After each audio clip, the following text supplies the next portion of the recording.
জানেন কি অতিরিক্ত মন খারাপ, ডিপ্রেশন বা রাগে কোন খাবার আপনার মন ভালো রাখতে পারে? শরীরে দীর্ঘদিনের জমানো চর্বি বা ওজন কমাতে সাহায্য করে কোন ফল? আজকের ভিডিওতে জানবো এমন 5টি আশ্চর্য তথ্য যা আপনার শরীর ও মনের জন্য ভীষণ উপকারী। প্রথমেই আসি কলায়। আপনি কি জানেন কলা খেলে রাগ কমে যায় এবং মন ভালো থাকে? কারণ কলায় আছে ট্রিপ্টোফ্যান, যা শরীরে গিয়ে সেরোটোনিনে রূপান্তরিত হয়। আর সেরোটোনিন আমাদের মুড ভালো করতে সাহায্য করে, রাতে ঘুম ভালো হয়। তাই প্রতিদিন খাবারের তালিকায় কলা রাখুন, দেখবেন মেজাজ ফুরফুরে থাকবে।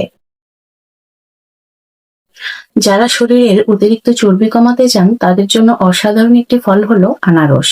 আনারসে রয়েছে ব্রোমেলাইন নামের এক বিশেষ এনজাইম, যা হজমে সাহায্য করে এবং ফ্যাট বার্ন করতে অত্যন্ত সহায়ক। তাই যারা ওজন কমাতে চান তাদের খাবারের তালিকায় আনারস সবচেয়ে বেশি উপকারী। এবার আসি আরেকটি ঔষধি ফল আমলকিতে। যাদের অতিরিক্ত চুল পড়ে যাচ্ছে তাদের জন্য সবচেয়ে উপকারী ফল আমলকি। আমলকিকে আমরা ভিটামিন সি এর ভান্ডার বলতে পারি। এটি শুধু চুল পড়া কমায় না, চুলকে ঘন, উজ্জ্বল ও মজবুত করতেও সাহায্য করে। চুলের পড়া বন্ধ করতে প্রতিদিন এই ফলটি খাওয়ার অভ্যাস করতে পারেন। এবার জানবো পেয়ারা সম্পর্কে। পেয়ারায় সবচেয়ে বেশি প্রোটিন আছে।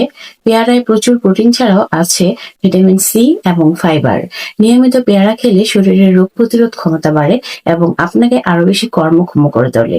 এছাড়াও পেয়ারায় আছে ভিটামিন এ, যা আপনার চোখের দৃষ্টিশক্তির জন্য অনেক বেশি উপকারী। শরীরের জন্য আরেকটি গুরুত্বপূর্ণ উপাদান হচ্ছে ক্যালসিয়াম। সবচেয়ে বেশি ক্যালসিয়ামের উৎস হলো আমড়া। আমড়ায় আছে হাড় ও দাঁতের জন্য প্রয়োজনীয় ক্যালসিয়াম। তাই ছোট বড় সবার জন্য এই ফল ভীষণ উপকারী।